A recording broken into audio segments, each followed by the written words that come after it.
சமையல் மணக்க ருசிக்க அம்மா சமையல் மசாலா ஐட்டம்ஸ் ஊறுகாய் ஐட்டம்ஸ் நம்ம கிட்ட கிடைக்குது. நீங்க கீழே வந்து நம்பர் கொடுக்குறேன், நம்பர்ல கான்டாக்ட் பண்ணுங்க. வணக்கம், நான் உங்கள் அம்மா சமையல் மீனாட்சி. இன்னைக்கு பார்த்தீங்கன்னா மாம்பழத்தில் கேசரி பண்ணலாம். நம்ம வந்து பைனாப்பிள் கேசரி பண்ணியிருக்கோம், அதுக்கப்புறம் சப்போட்டா கேசரி பண்ணியிருக்கோம், நார்மல் கேசரி பண்ணியிருக்கோம். நிறைய நம்ம சேனலில் இந்த மாதிரி கேசரி வகைகள் பண்ணியிருக்கோம். இன்னைக்கு நம்ம மாம்பழ சீசன்னால மாம்பழத்தில் நம்ம கேசரி பண்ணுவோம். ஏதாவது ஃபங்க்ஷன் டைம்னா டிஃப்ரெண்ட்டாக நம்ம வந்து கேசரி பண்ணோம்னா ரொம்ப நல்லது. வாங்க நம்ம பண்ணுவோம். பாருங்க, இதில் ஒரு 3 ஸ்பூன் அளவுக்கு நெய் போட்டுக்கலாம். நம்ம முந்திரியும் திராட்சையும் வறுத்து எடுத்துக்கலாம். முதல்ல நம்ம முந்திரியை போட்டுக்கலாம். முந்திரி கொஞ்சம் வறுப்பட்ட உடனே திராட்சை சேர்த்துக்கலாம். முந்திரி பார்த்திங்கன்னா ஒரு 20லேருந்து 25 முந்திரி போட்டிருக்கேன். நிறைய பேர்த்துக்கு கேசரி வந்து களி மாதிரி ஆகிடுது அப்படின்னு சொல்லிட்டு சில பேர் வந்து கேட்டிருக்கீங்க. அந்த மாதிரி ஆகாமல் இருக்கிறதுக்கு நம்ம கொஞ்சம் ஃபஸ்ட்டே வந்து ரவையை வந்து நல்லா வறுக்கணும். நிறைய பேர் என்ன பண்ணுறோம், கடையில் வந்து டபுள் ரோஸ்ட் அப்படின்னு சொல்லிட்டு வாங்கினவொடனே வறுக்காமல் போட்டுடுறோம். அந்த மாதிரி வறுக்காமல் போட்டாக்கா அந்த மாதிரி தான் இருக்கும். நல்லா வறுத்துட்டு போட்டிங்க அப்படின்னா நல்லா கையில் ஒட்டாத சூப்பரான கேசரி நமக்கு கிடைக்கும். இந்த மாதிரி கொஞ்சம் செவந்தோடனே நம்ம திராட்சை சேர்த்துக்கலாம். திராட்சை வந்து நான் கொஞ்சம் கம்மியாக தான் சேர்த்துருக்கேன், ஒரு 15 திராட்சை.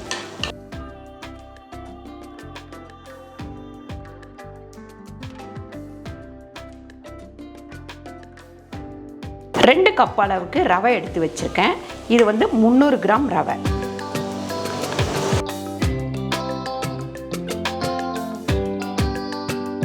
பாருங்க, ரவை நல்லா வறுபட்டுருச்சு அப்படின்னா இந்த மாதிரி வெள்ளை கலராக மாறிடும், பொரிஞ்ச மாதிரி தெரியுது பாருங்க.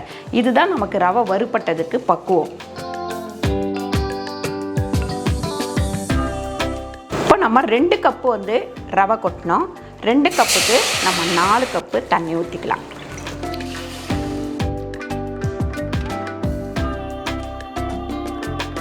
தண்ணி நல்லா கொதிக்குது. கொதிக்கும் போது இந்த வறுத்து வச்ச ரவையை வந்து இதில் சேர்த்துக்கலாம். முதல்ல வந்து ரவையை நல்லா வேக வச்சிடணும். வெந்ததுக்கப்புறம் தான் நம்ம வந்து சர்க்கரையே போடணும்.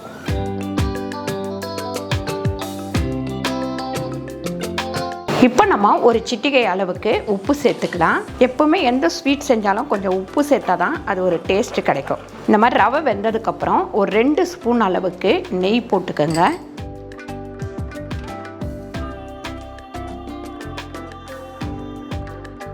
சர்க்கரை சேர்த்துக்கலாம். 300 கிராம் ரவை போட்டோம், 300 கிராம் சர்க்கரை சேர்த்துக்கலாம்.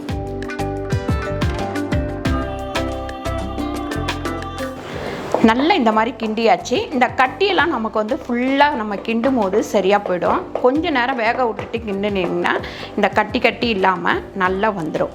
ஒரு 3 நிமிஷம் இப்படி மூடி வச்சுருங்க. இப்போ நம்ம மாம்பழத்தை கட் பண்ணி மிக்ஸி ஜாரில் சேர்த்து அரைச்சி எடுத்துக்கலாம்.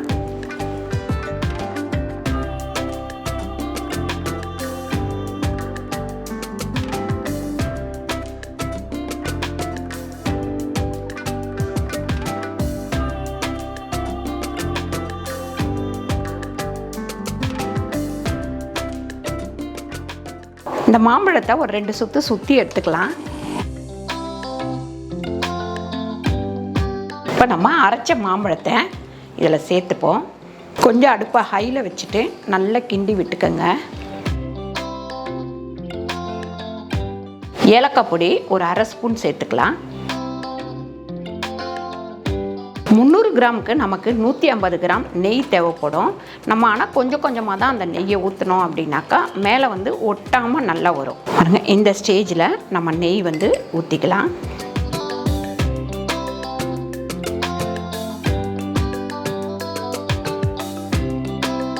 பாருங்க, நல்லா இந்த மாதிரி ஒரு 15 நிமிஷம் கிண்டி விட்டுக்கிட்டே இருக்கணும். அதுக்கப்புறம் கையில் எண்ணெய் இல்லாட்டி தண்ணி தொட்டுக்கோங்க. இப்படி தொட்டு பார்த்திங்கன்னா கையில் வந்து ஒட்டவே கூடாது. இந்த மாதிரி இருந்தால் தான் நமக்கு வந்து ஒட்டாமல் நல்ல கேசரி கிடைக்கும் நமக்கு. கடாயிலையும் இப்போ ஒட்டாமல் வருது. நல்லா நம்ம அந்த சர்க்கரையும் ரவையும் நல்லா ஒன்றா கலந்த பிறகு தான் நல்லா நமக்கு இருக்கும். சில டைம் வந்து முன்னாடியே எடுத்துருவோம். நம்ம சர்க்கரை வந்து கரைஞ்ச உடனே நம்ம எடுத்துருவோம். அந்த மாதிரி எடுக்கக்கூடாது. இப்போ நம்ம லாஸ்ட்டில் ஒரு 2 ஸ்பூன் நெய் போட்டுட்டு முந்திரி திராட்சையை வறுத்து வச்சுருக்கோம் இல்லைங்களா, அதையும் சேர்த்துட்டு இறக்கிடலாம்.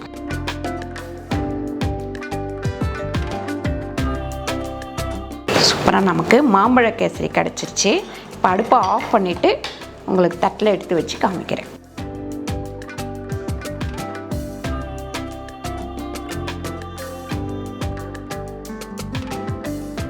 பாருங்கள், சூப்பரான மாம்பழ கேசரி கிடச்சிருச்சு. கண்டிப்பாக நீங்கள் ட்ரை பண்ணி பாருங்கள். ட்ரை பண்ணி பார்த்துட்டு எப்படி இருந்தது அப்படின்னு சொல்லிட்டு கமெண்ட்டில் சொல்லுங்கள். இந்த வீடியோ உங்களுக்கு பிடிச்சிருந்தா லைக் பண்ணுங்கள், ஷேர் பண்ணுங்கள், சப்ஸ்கிரைப் பண்ணுங்கள், ஃபேஸ்புக்கில் ஷேர் பண்ணுங்கள், மறக்காமல் கமெண்ட் பண்ணுங்கள். நன்றி, வணக்கம்.